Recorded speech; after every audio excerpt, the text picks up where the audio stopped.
welcome back to our, what are we at, four? Four, yeah, we only have two Yes. left. Hour four, preparing for the unexpected live with James Green and myself here from the Continuity and Resilience Today conference in Toronto.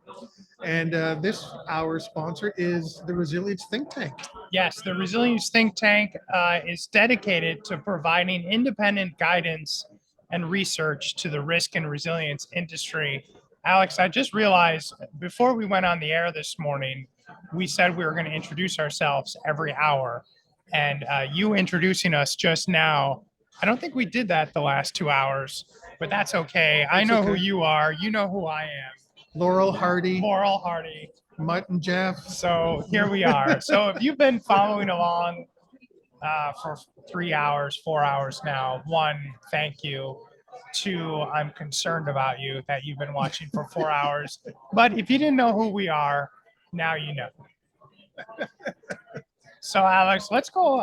The last hour, I asked you about your keynote speech in London. So then, of course, we spoke for 30 minutes about resilience.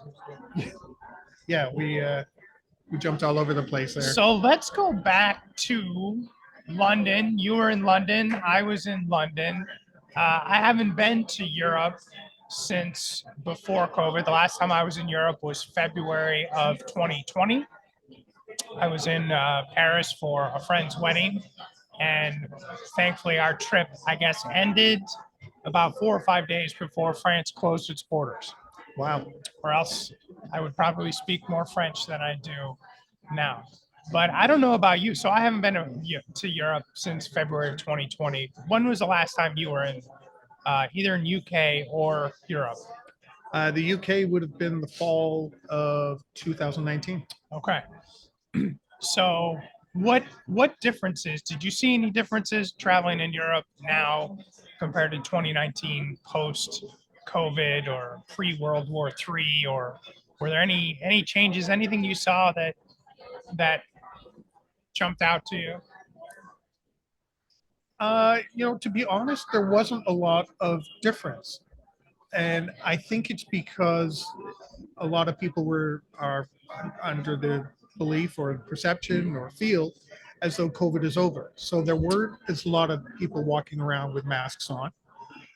There, you could still see, and maybe this is one of the differences, stations where you can wash your hands or sanitizer. We're in places, but overall, I think as I walked through Waterloo train station in London on Tuesday, November 1st, would have been looked the same as it would have back in 2019. Lots of people going back and forth, very few masks. It would have been interesting to see what it looked like during the pandemic. Yes. And unfortunately, because we're over here, I wouldn't have experienced that.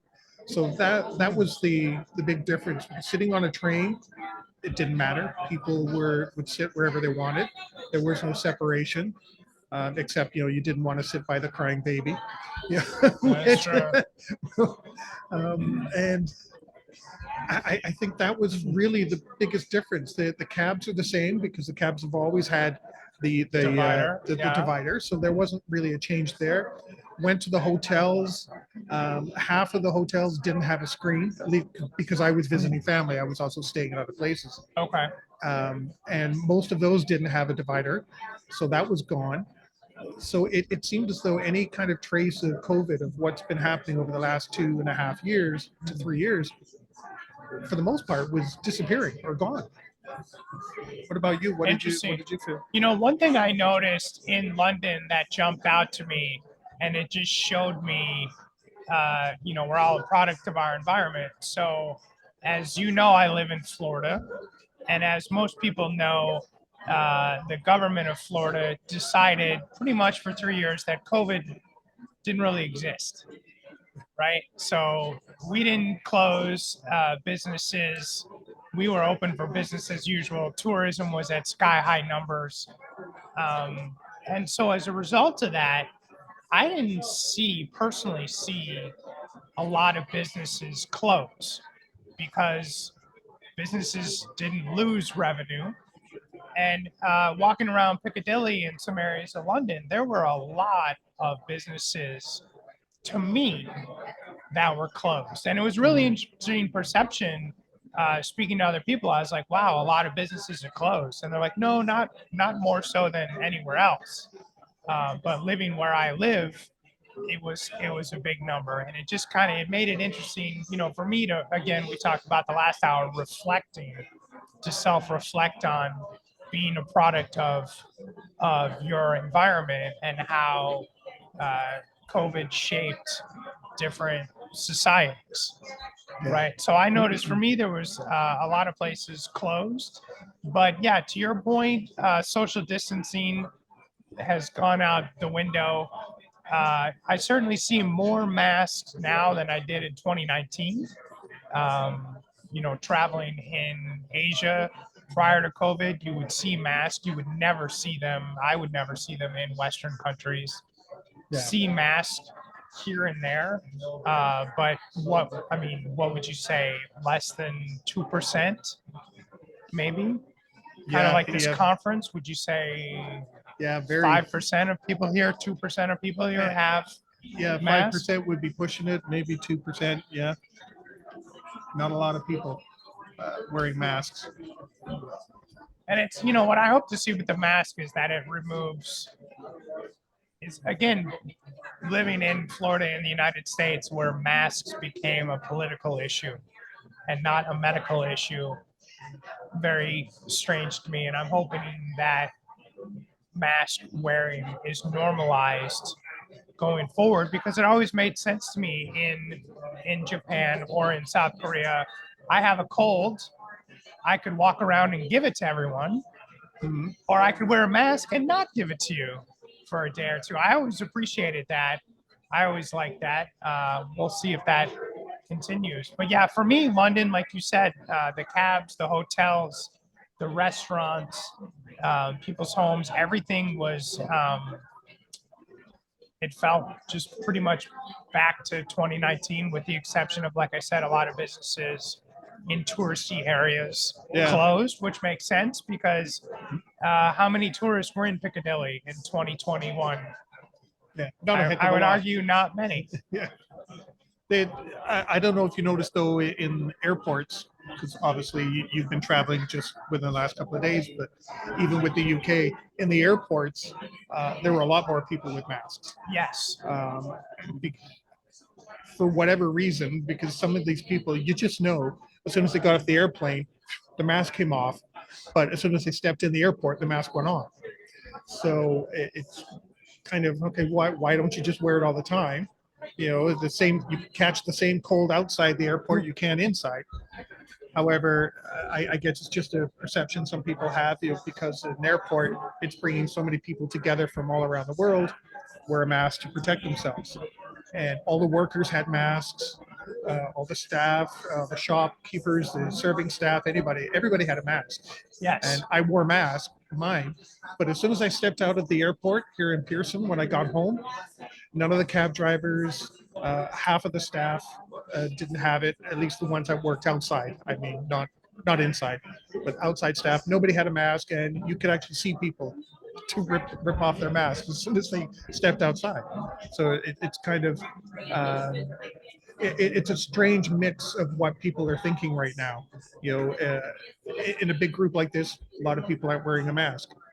Go into an airport, same amount of people, everyone's got a mask. Yes. But the same risk, to use your vernacular, the same risk is still there. Yes. Yeah. There's no, the risk and science have gone out the window. It's very interesting. It's very interesting to watch. Yeah, it is. It's rather interesting. So just before we started talking, we got an interesting message on our phones. We did get an interesting message. We were supposed to lead off with this hour, and I completely forgot about it. So thank you, Alex. What did we get on our phones?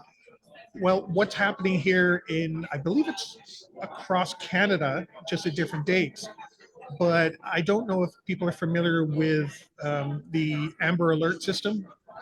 I don't know if you call it something different down in the U.S. In the U.S., yeah, we call it that. Amber Alert system. So it goes out to the message goes out to a community or general area when there is something to keep your eyes open for, a lost child or something like that. Well, the government now here in Canada has taken that a step further to issue alerts when there are severe weather and other severe incidents that impact communities. And they've been testing this across the country. And today was Ontario. So it was interesting. Do you have the time on there? Yep, 12:55 p.m. At 12:55 p.m. Eastern Standard Time, everybody's phone went off here, including our own, and everyone says, "What's that? What is that?" And it was they're testing the alert system. So if there was a major storm here, I know we've been talking about snow here, but it really wasn't major compared to what it really is. It was just the first snowstorm here, but they send out alerts. Did this one say anything specific by any chance? Because I actually didn't read it. So. Yes, it's in English and French. I will spare the audience. The French version says emergency alert. This is a test of the Ontario Alert Ready system. I really like this second sentence because anytime you even send out a test message, as we all know, people freak out. So the second sentence says, there is no danger to your health or safety. I love that that's in there. Goes on to say, if this was an actual emergency, you would now hear instructions for protecting yourself. For more information about emergency alerts, please visit alertready.ca. So that was our test today. Yes. To make sure that all worked. And considering the number of phones that we heard go off, I think it was quite successful. Yeah, and I find it interesting that it wasn't just carrier-based because, again, I have a United States-based phone. I have a U.S. carrier, and I got the message. Yeah, which I love. To my knowledge, it's for any carrier that has service here. Okay. So anybody, you can bring your phone in. You would obviously log on to get some signal here while you're here. So whoever it is, everybody gets the message when they're here. Yeah, and like Alex said, it was a little unnerving. We were in between segments talking about the next segment, and then every single phone, probably 75 people in the room at the time wrapping up lunch, every single phone at the same time went off. Yeah. Oh, well. So now I've got something to look forward to at our next snowstorm. I love it. I love it. So what else are we going to talk about today? There was a couple of other things we wanted to touch on. Let's talk about a non-controversial topic, something nice and light. Let's talk about Elon Musk and Twitter. Yeah. So I want to talk about, we're not going to talk about if you think Elon should have bought Twitter or taken Twitter private or anything around that. But what I saw last week when Twitter temporarily rolled out Twitter Blue, which was in the United States, if you paid $8 a month, you could get a little check next to your name. You could also change your name to whatever you wanted. Historically, Twitter verification, you had to be famous for some capacity, right? Or you had to be an official government agency. And I've really seen over the last 5 or 6 years, a lot of emergency management services in the United States use Twitter and Facebook as their primary methods of communicating warnings and emergencies.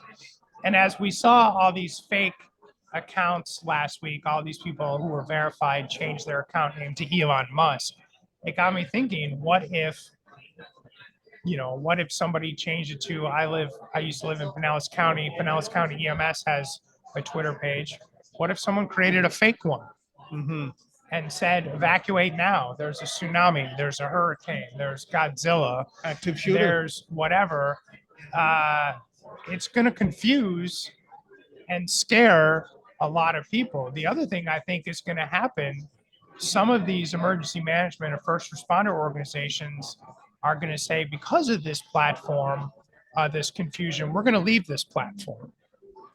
So what do you think? I want to get your thoughts, Alex. So over the last 5 years, certain parts of the world, we've conditioned people. Twitter is the fastest, best source of official information. Now that might be in upheaval. Agreed. The same thing here with emergency management systems here and police departments. I follow the RCMP on Twitter. I follow my local police on Twitter.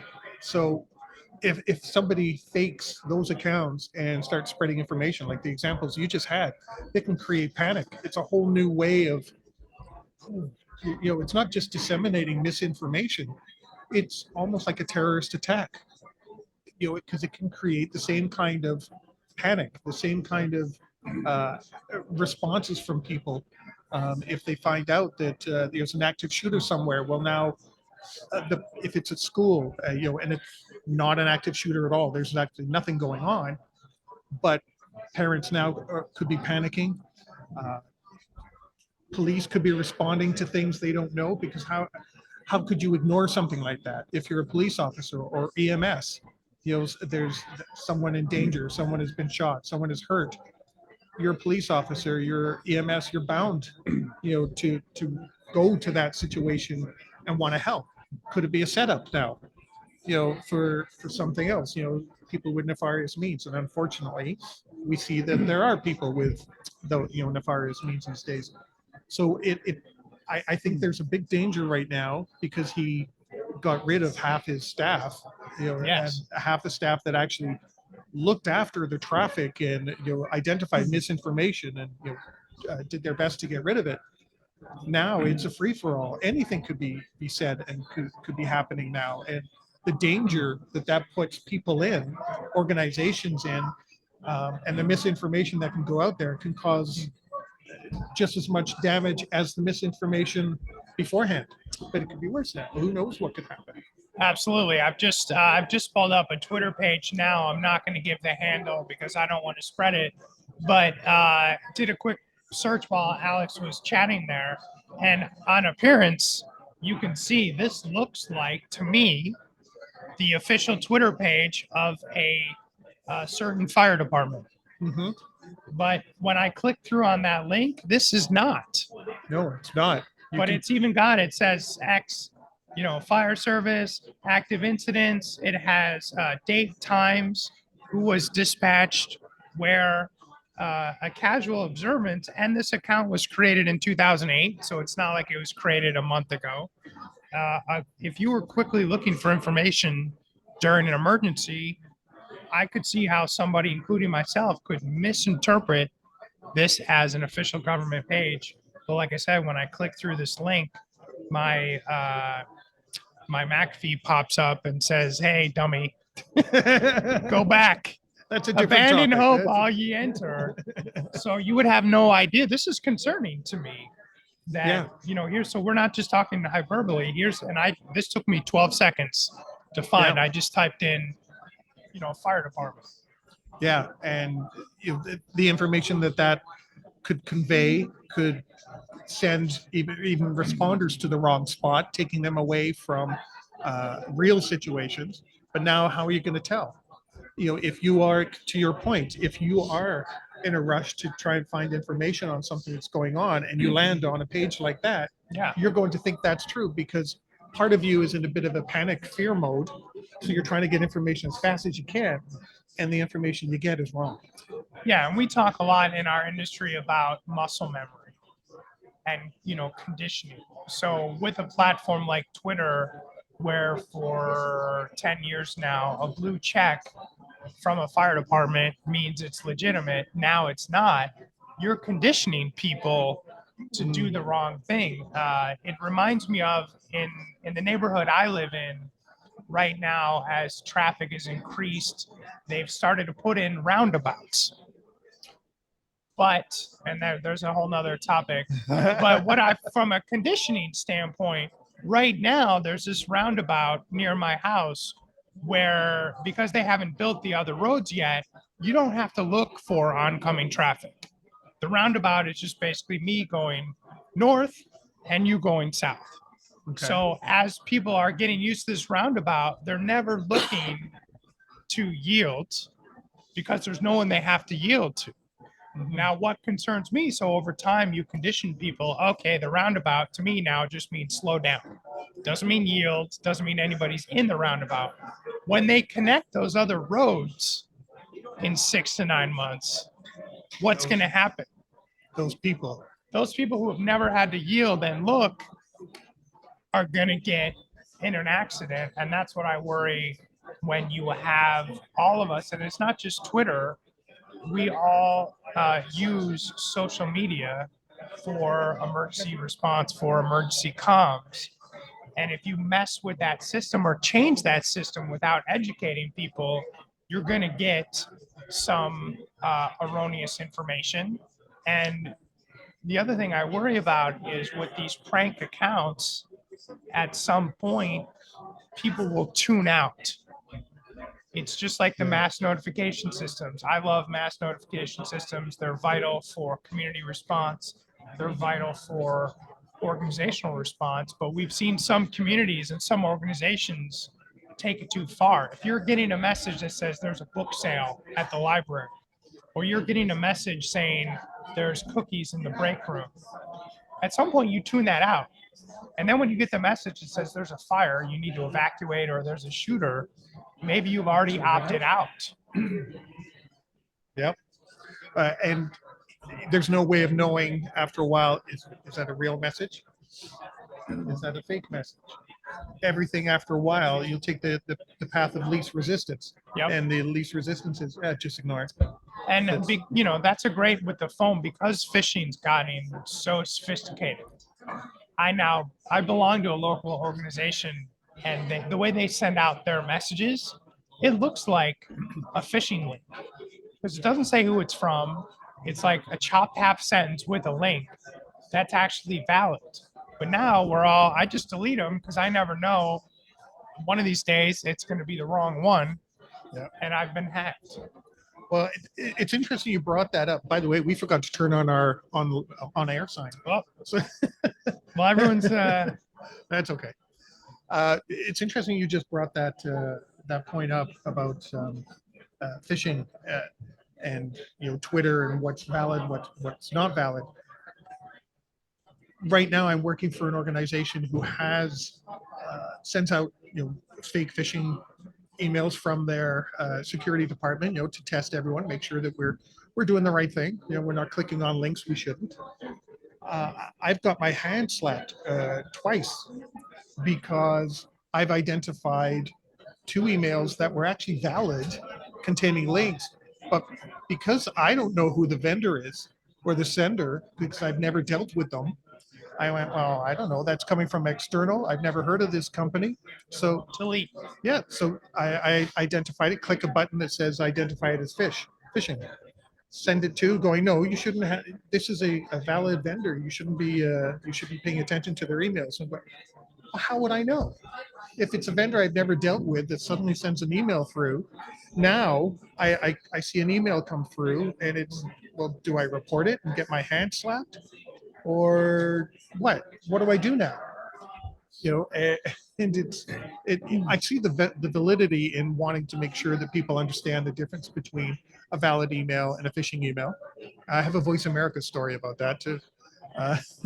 But at the same time, you can push that too far where people will just start ignoring it. Because now It's just like, well, I don't know who it is. I'll just ignore it. And it could be a valid email and I could be missing out on something now. Yeah, I think I think it goes back to what we talked about earlier. Are you in a culture where you're allowed to speak up?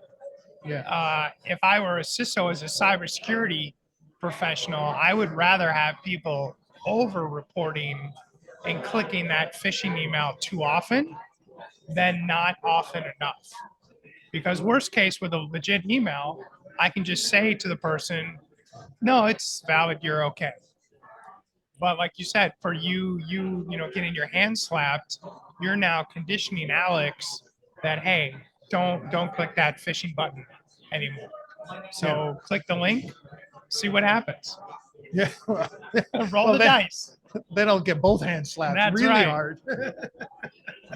Because with my luck, third time will be charmed, and I will have hit, something I really shouldn't have hit. I think let's spend some time talking about the phishing email tests that organizations do, because to me they're similar to simulation tests and business continuity, where we actually test a process. But more often than not, what have we seen in the news? These terrible links where it's like, oh, how many companies have we seen had to apologize for phishing exercises gone bad where they said like, oh, you're getting a raise of 25%. Click on this link. That really happened. Or another organization said, oh, you're being laid off tomorrow. Click on this link to find out more. And when you clicked on both links, you got in trouble because it was a phishing exercise. And you have these organizations traumatizing their employees and creating a lot of distrust. Mm-hmm. I agree with that part right there. You want your employees to work with you, but you're traumatizing them. I Yeah. think is a great way of saying it, especially with things. You've been laid off. Click on this link. You don't do that in general. If, take phishing emails out of it. You shouldn't be doing those kind of things. Well, yeah, it reminds me of the US version of The Office where Dwight Schrute decides to hold a fire drill by faking that the office is actually on fire. And all these horrible things happen. Now that's a sitcom, but it's meant to be absurd. Like he put smoke in one of the rooms. He heated up the handles of the doors so that people thought they were on fire. You see that on a TV show, and you're like, of course that's absurd, and of course that's horrible. But I wonder why then, when it comes to cybersecurity exercises, we say, hey, let's do something emotionally traumatic, or way you've won the lottery, you've gotten a raise, you've gotten fired. Like why do we think that's acceptable? Because again, if we did that in our line of work, if I set this table on fire right now to test the resilience and fire response of these attendees and sponsors, I'm pretty sure I would never be allowed back at this conference or in this conference center. True. That seems evident that that's a really bad risk to take. Would part of that also be on us though? What do you think? Like being logical, would we logically ever get an email that says you are getting a 25% raise tomorrow? Logically, should we take a step back and just think about it? Yes, and here's why. Going back to Twitter, as you mentioned, 2 weeks ago they had 7,500 employees, and they decided they were going to cut that in half.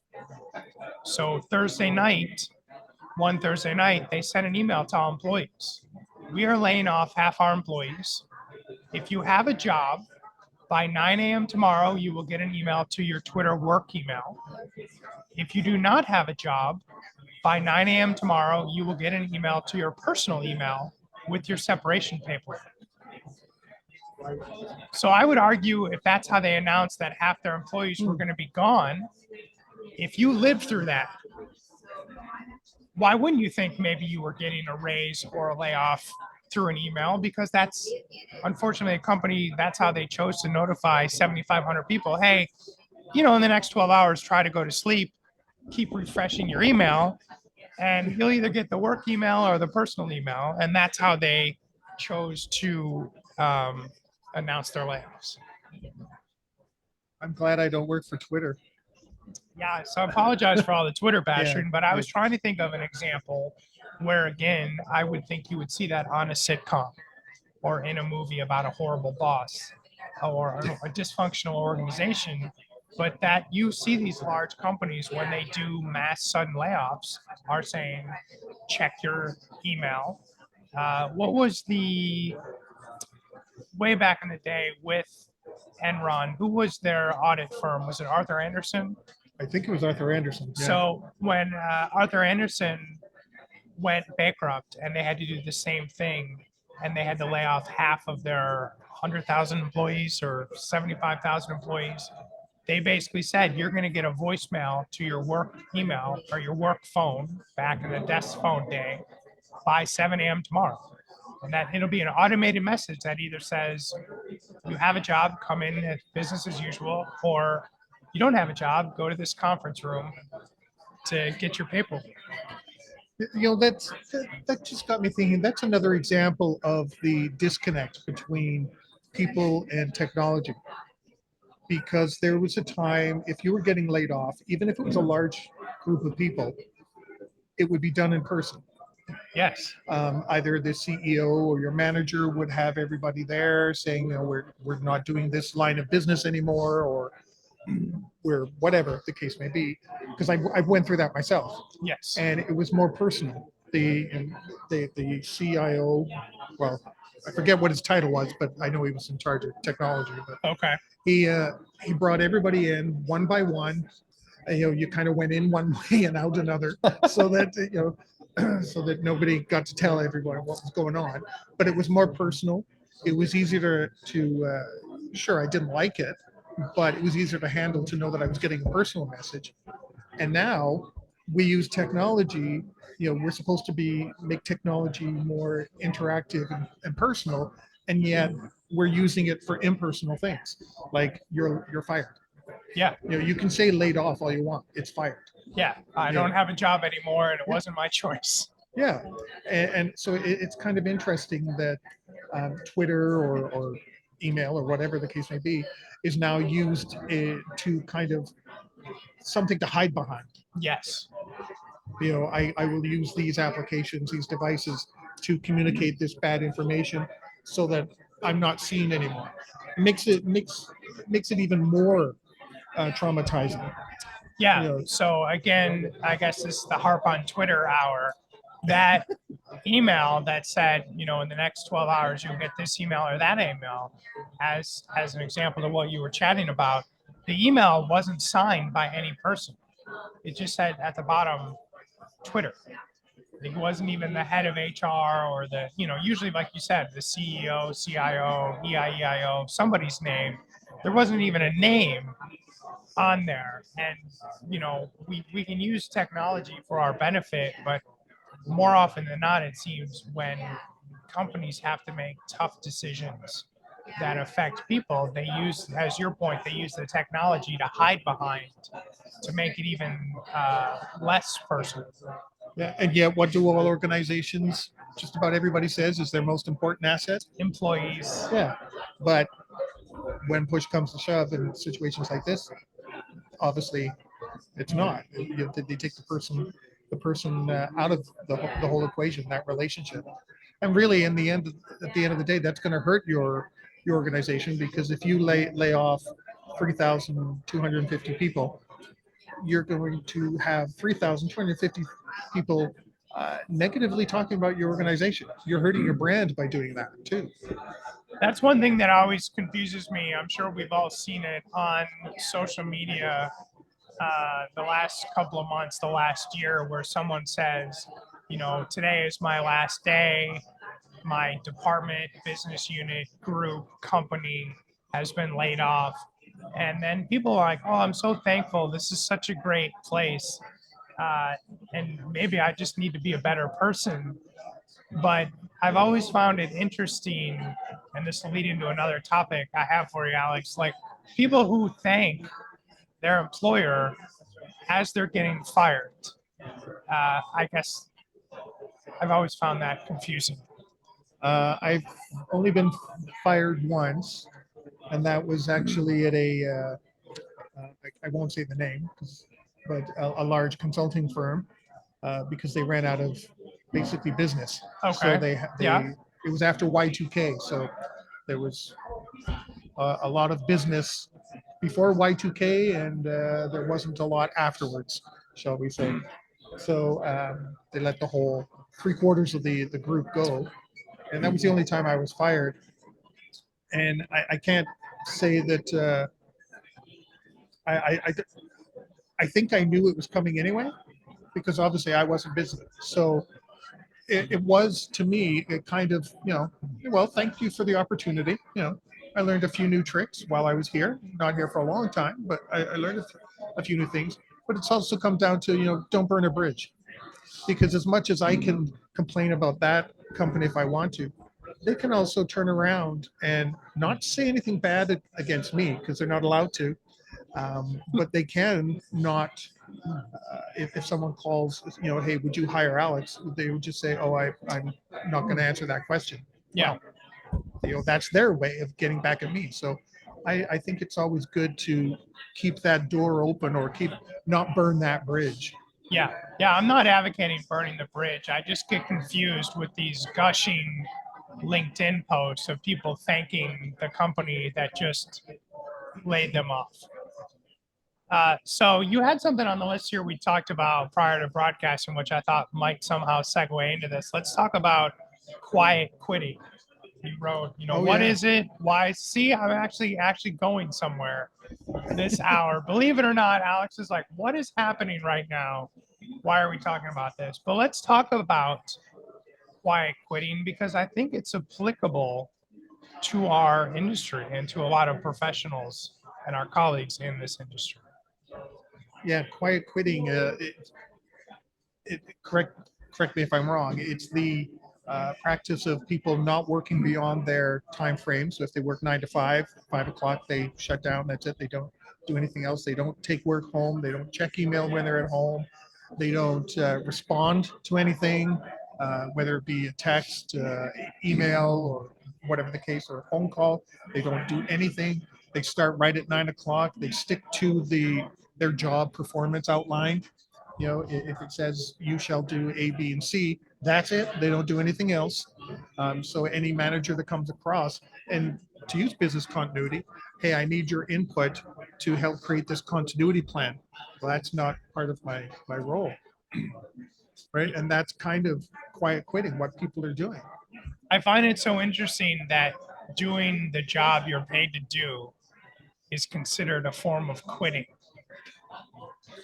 Well, So the terminology is very interesting to me. well, I think what it is I'm not sure where the term came from, quiet quitting, but it reminds me of a different way of saying work-life balance. Yeah, So I really don't know where quiet quitting came from.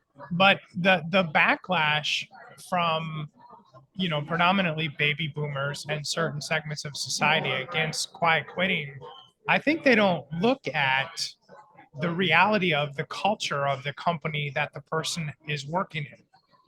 Every one of us has had great jobs, and I guarantee every one of us has had bad jobs. And if you have a bad job and a truly terrible culture and a truly bad boss, and the ship is sinking, and everyone's leaving. And if everyone out there tells me that with that job, they've never just done what's required from them, I don't agree. Like I think it's a way. I've worked in companies where you're like, man, this is terrible. Everyone's leaving, everyone's getting fired, nothing makes sense here. I did not do my job. But to your point, I'm not up at 6 a.m. checking emails. I'm not working on stuff till 10 p.m. or on weekends. I'm going to do what the company has paid me to do because a lot of times in that instance, they've showed me we don't care about you above and beyond your productivity at this point in time. So then for me, quiet quitting is when it becomes transactional. I'm going to do my job. You're going to get my work. I'm going to take your money. And that's it. It becomes truly transactional. And a lot of these companies that are lamenting quiet quitting have brought it upon themselves. You've seen a lot of organizations the last 3 years have gone to work from home and hybrid because they had to. And I find it interesting how organizations have decided to shift back. Some organizations do it very thoughtfully. And they're like, hey, these certain business processes need people in the office. Or you'll see they'll say, I know you're remote. We'd like to phase that out over the next 6-9 months. But then you've seen some companies who are like, no, everybody back in the office Monday. Yeah. Why? Because you are telling your employees that it's transactional and you're going to have your employees quiet quit because people are going to realize, and I have a client now, they're now required to be in the office 2 days a week, but it's not the same 2 days. So I'll come in and I'm still on a Zoom with Alex, who's at his house. And to me, in that case, why did I come in? Yeah. There's not that FaceTime. It's still over the camera. if we've all got to come in, maybe it should be the same day so we can actually collaborate. Is there a business need? And I think that's going to drive even more quiet quitting as we've seen, more of the companies start to say, okay, come back to the office, but not be able to articulate why. Yeah. Well, I said it reminds me of the work-life balance. And I think some people are saying, well, yeah, if I'm at home, you want me in the office. Well, now I'm adding another, let's say 2 hours, 2 hours of travel time into the office and back home again. 2 hours that I used to be able to spend with my kids or my partner Or working, yeah, or working. honestly. So I want those 2 hours back. Well, you know what I'm going to do? And if I do that twice a week, that's 4 hours. I want those 4 hours back. Yeah. Well, you know what? That means at 5 o'clock, I'm not checking email, or 6 a.m. I'm not going to log in, and I'm not going to check or respond to anything. So they start setting their own work-life balance, where before it seemed, sure, there was a push for work-life balance. We don't want you to work evenings, and do these kind of things. And some people still did it because they felt, this is key. I know next week I won't have to do this, so I'll log in this evening. We'll get this done so that my colleagues are okay, my boss is okay, I'm okay. We meet our deadline, and next week is fine. It's an easier week next week. Now it's, well, I don't care. I want my 4 hours back, and I want my 4 hours back now. And here's how I'm going to do it. I'm not going to give you that dedication, um, uh, that input that you're looking for me anymore. Forget it. So they call it quietly quitting. I would love to know where it came from. If you know out there, do some research for us. Yeah, I only came across it in the news. So, and Regina Phelps told me about it, but I don't think she told me where it came from either. It just appeared one day. So. The other thing I think about work-life balance that I think it's missed with our colleagues too is nothing is ever perfectly in balance, right? Sometimes you get out of balance temporarily. We have a big project due at the end of the month. We're releasing a product. We've dealt with managing a BC incident. Your life gets out of balance. And I think those good organizations recognize that's temporary and then give people the time to recover to get in balance. So again, Rena Singh and I were talking about this. We had an interesting conversation. If you've ever had to manage a business continuity incident over 2 or 3 days and it ends, are you expected to be at work first thing the next morning? And most people we spoke with said yes. And I found that interesting. Again, I just stayed awake for 72 hours straight for my employer. I did a good job. Do I really need to be at my desk at 9 a.m. the next morning? I can't sleep in until 11:30. Like, I think those good organizations see, okay, we had a product launch, we had a huge new project, a client pitch, a BC incident. That person's work-life balance has got out of balance. We're going to allow them to gradually move the scales back. And if that doesn't happen, then to Alex's point, then people will force take it and say, okay, live by the clock, die by the clock. You want me here every morning at 8? At 5:01, I'm gone. Yep. Like, if you're going to manage one side, I'm going to manage the other. Yeah, and I've worked for good employers as well, and um, done a large test or whatever the case may be, and you're there for 72 hours nonstop, coordinating things, helping people out, and the manager comes along. I hope you're.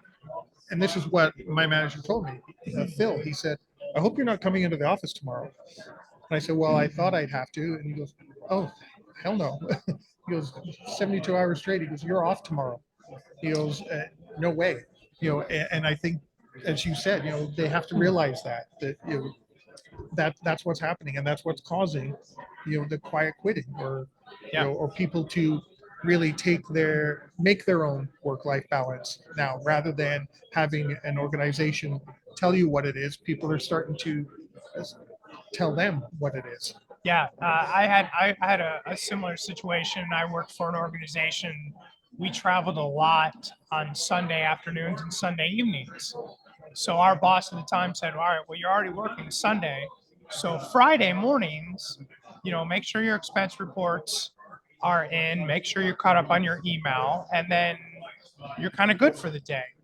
And then we got a new boss, and he's like, no, I pay you to work Monday through Friday. And we said, okay. And what do you think then happened on the front end? We all stopped traveling Sunday afternoons and Sunday nights and said, okay, you want me there till Friday at 5? Great. I'm flying Monday at 8 a.m. So you can tell our clients, instead of being at their office at 8 a.m. on Monday, I'll see them at noon. So sometimes these organizations like, okay, you want that piece up, I think it's about that balance and recognizing the balance is always moving. And those thoughtful leaders, those good organizations recognize that. And knowing that crises and disasters can happen at any given time, you really Correct. got to, they have to be cognizant about that. Yeah. And when do tests and exercises happen? A lot of them happen evenings, late afternoons, Yeah. weekends. Quiet times. Yeah, quiet times. So in our industry, that's just the way it goes. Yeah. So, But how many times have you done a test for the audience really quick before we roll out? Have you been part of a test or a failover on a Saturday and you're still expected to be there Monday? yeah. Except for what Phil told me that time, just about everybody Just else once. said yes. We've Yeah. got one So- example. Well, we've come to the end of our 4th hour. We have 1 more hour to go. 1 more hour to go. Hour 4 was brought to you by the Resilience Think Tank. Thank you so much.